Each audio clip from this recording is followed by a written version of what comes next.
God told me that this is victory lap season. Again, God told me specifically for some of you that it's victory lap time. It's victory lap season.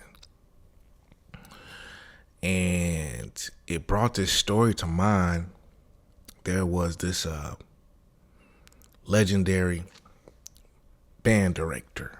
Well, I'm just saying he's a legendary band director. Okay.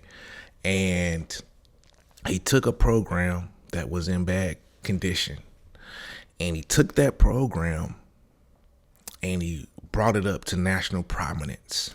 It's a national prominent program. If anybody's been in collegiate sports or anybody's been in sports or whatever, you know that it's something to say when you turn a program around. Meaning, when I do what I'm doing, when you're turning the program around, and this is prophetic for some of you guys, are turning the program of your family around.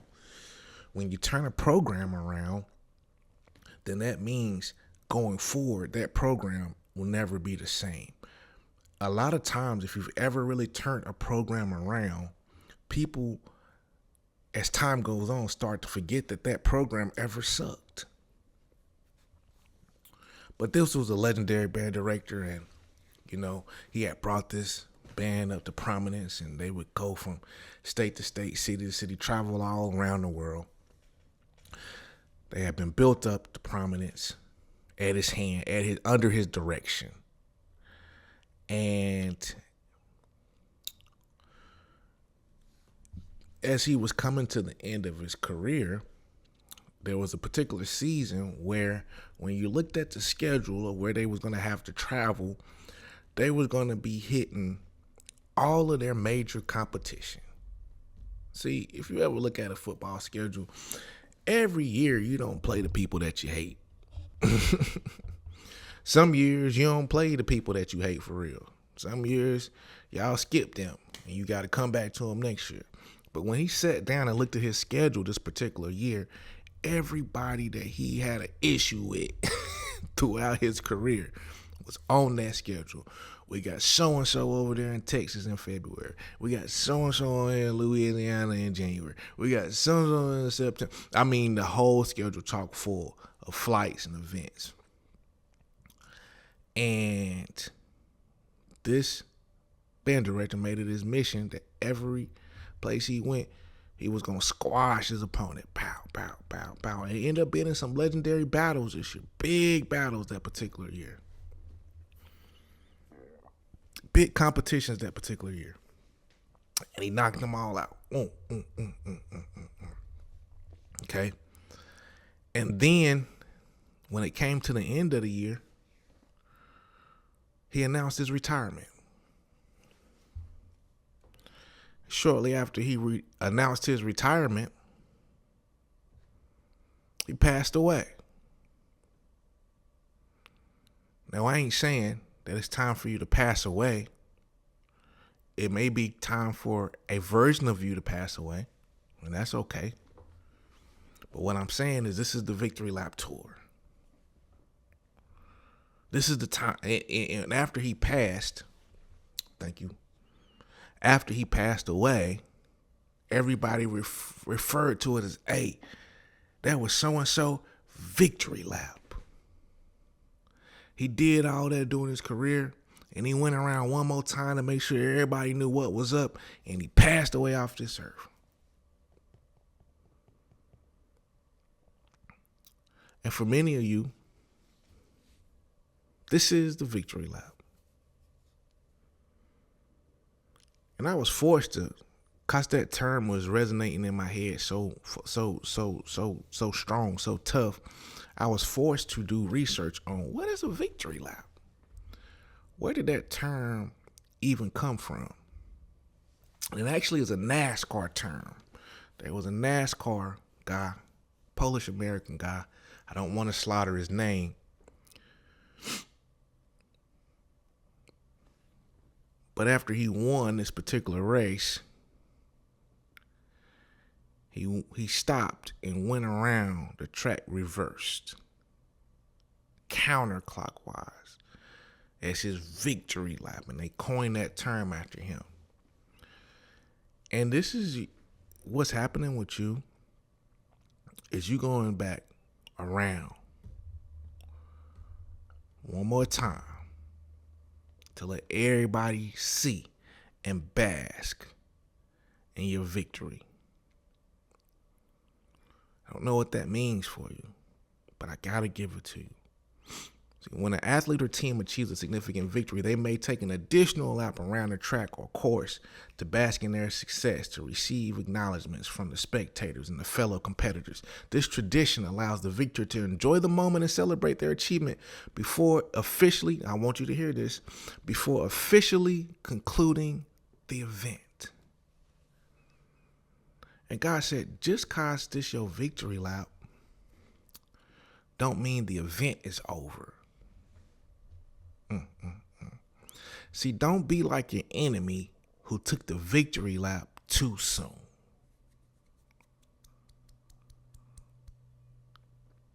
They took a victory lap on you a couple laps too soon. And what God is saying is you still have to finish executing. See, this band director I'm talking about, he couldn't stop at the middle of the season and start taking the victory lap.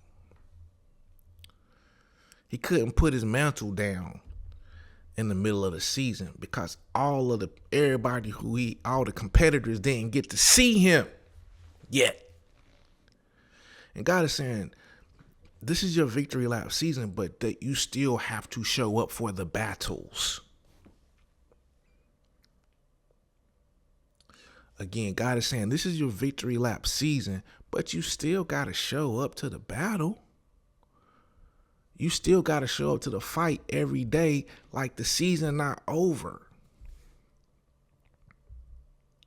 I see this happen all the time, especially in video games. I've been victim of it too. You up whatever amount on your opponent. It ain't that much time left in the game. So you start dancing. You start high stepping down the field. You start doing the hokey pokey on their head. Too early. And see while somebody was doing the hokey pokey on your head, they were doing the funky chicken on you.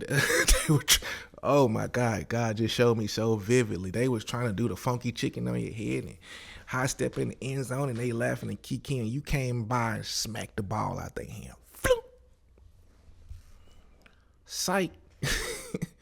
You thought the game was over, but the game not over. That's the gifting of God. That's the gifting of God who cloaks us in his energy. He'll cloak you in your energy, in his energy, and make it look like they got the victory. And he did that for some of y'all. He cloaked you. And these people thought they had the victory, and they started getting and they singing their songs and they dancing.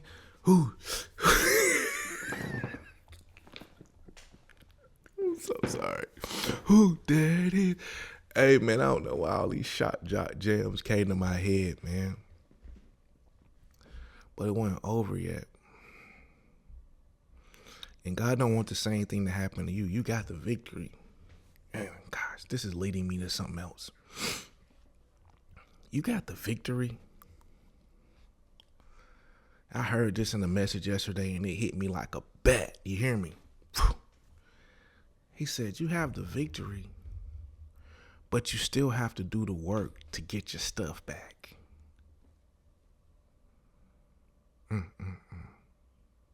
See, victory is yours. Victory is mine. But victory is just the dub. Victory don't got nothing to do with the stuff.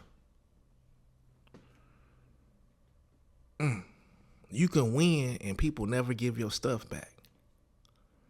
And what he said and what I'm repeating is you have to have victory and restoration. Gosh, I hate paraphrasing other messages I heard, but when they so good and I know it's a good chance that you might not ever hear it, I gotta go ahead and say it on my platform.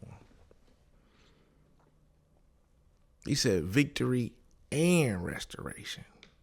Like the victory automatic. But if you're gonna take a victory lap, you need to be going around in your victory lap and getting your stuff back. And God wanted me to tell you, and He's been saying this hard to me. Whatever you was doing before you got disturbed and distracted and taken off your course, you got to go back and finish that, because for a lot of you, some of your stuff is in that.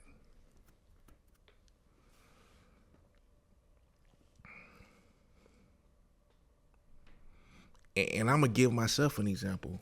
Some things that I had going on, and I got attacked. And it caused you, in the midst of an attack, to drop what you got going on. Drop the way you was doing that, and drop the way you was on the way to do that, and drop the way.